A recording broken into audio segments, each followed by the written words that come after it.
You know, I'm really convinced that Blizzard has no idea what they're doing when it comes to PvP. And that's not going to be a surprise to a lot of people because people have been saying this for quite some time. But I've got some crazy stuff to show you here. And this, for me, is just, I don't know why. It's the last straw for me, and I think a lot of other players as well. So I was playing some arena with my boys, and I got one shot in about 1 second versus a RM pal. I was at 80% health and I died in 1.1 seconds outside of combust, by the way. And while that happened, I looked over to my screen and I saw that there were some buffs going on because the World First Race is happening next week. And this is a topic for another video, but people love to say that the game isn't designed around the World First Race and all those things. And in a lot of ways, I would disagree, and whatever. So these changes happened, and you can see here that this coming Tuesday, they're looking to buff BM, Marksman, and Survival by around 15% across the board. And they're also buffing Fire Mage by another 20 to 15% on most of their abilities. Now, I know that these are PvE-focused changes, right? Everybody knows that these are PvE-focused changes because in PvP, Hunters and Fire Mages are ridiculous. Absolutely ridiculous. They're by far some of the strongest classes in the game. And to get these amount of buffs makes absolutely no sense.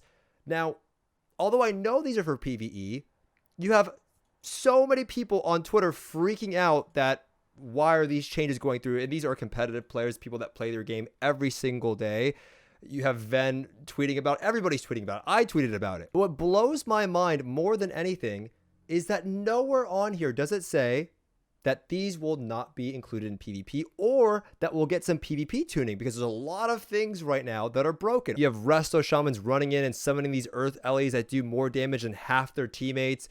You have classes getting one shot by certain abilities that just, there is some tuning that needs to happen, and it's fine because it's the first week. There has been so many times that PvE changes have made their way into PvP, and Blizzard does nothing about it. And there has been times where they've nerfed it the day before it hits live servers.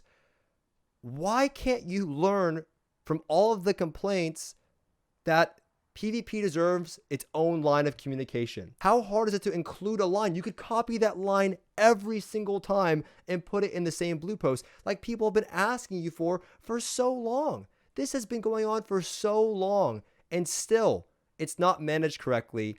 And you just neglect PvP. And on top of that, I'm pretty done and sick and tired of people saying that, oh, well, it's just PvP and, Blizzard, WoW is a PvE game. The reality is they have nobody managing their PvP. And you know what's going to happen? If you don't manage something and you don't take care of it and you don't nurture it and you let the season go on for 9 months with no changes and you don't even include PvP changes in your blue post notes and you don't even disclose whether these changes that you're talking about will make it into PvP or not, of course no one's going to PvP. Of course your participation is going to go down. Of course people are going to be less inclined to PvP. And on top of that, you know what? Credit to Blizzard because they increased the conquest cap to 800. Very happy about that. It was 550 before. But for so long during the 9.1 PTR and even in the beta, there were so many issues with the gearing system. And people were telling you that they did not like the fact that you had to rank up your gear. We don't like the fact that there's so many different ranks of conquest gear, which makes it very hard for anyone to get into the game if you fall behind. And we talked about it at the Q&A with Halinka. And again, it has nothing to do with an individual at all. It's about a collective. Blizzard as a collective managing their PvP. Okay?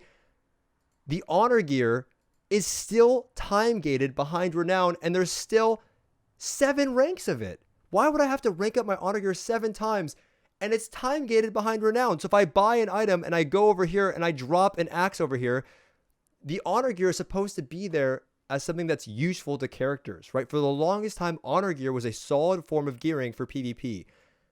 If I want to rank this up to 229, which mind you, 229 is lower than the base conquest gear. The base conquest gear scales up to 233. So this gear in general is just already better than the gear that you have to rank up 7 times.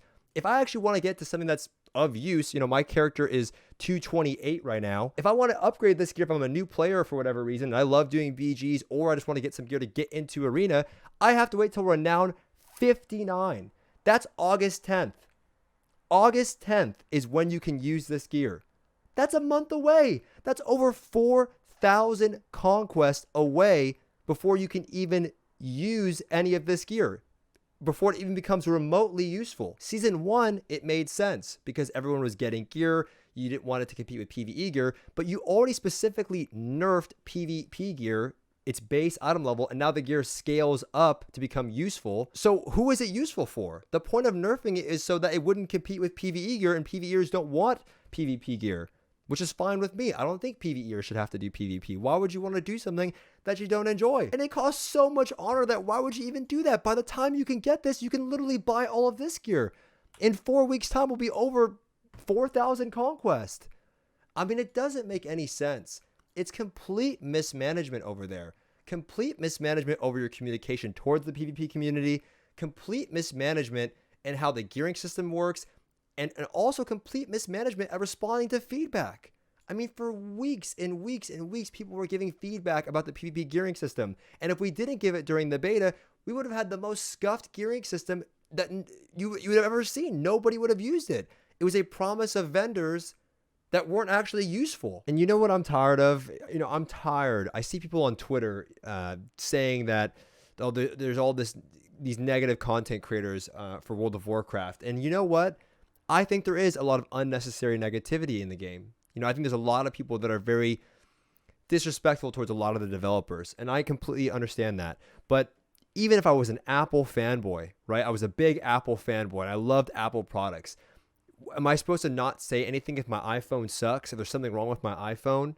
And I've gone and about and provided feedback, and tons of people on the community have written forum posts and made videos and tweeted about things using every single format of communication to talk to the developers and say, hey, these things don't make sense.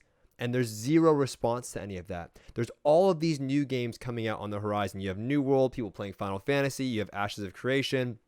And, a lot of people will say copium about those games. But one of the main selling points of Ashes of Creation, even though it looks really buggy in its alpha, is that they're trying to listen to the player base. And that it is free.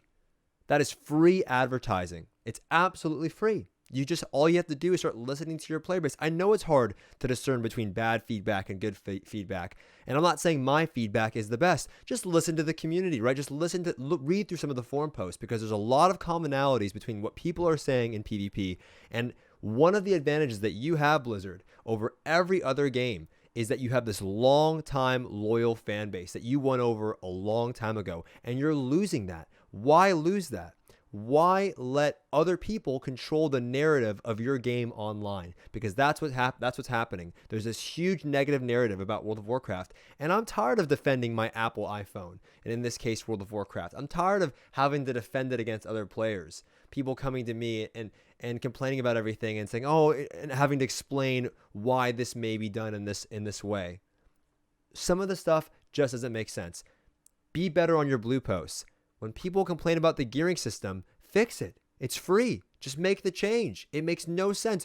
I can't sit here and think of a logical reason why the honor gear is time gated. It's just time gating fun. All you're doing is limiting fun, making that system that type of engagement where players used to do battlegrounds on their alts to get caught up. I mean, to have an alt right now is literally a full-time job. But I just can't stand seeing people talk about PvP and negatively, and seeing how little effort Blizzard puts into it. No wonder you have low participation some seasons when you don't take care of it.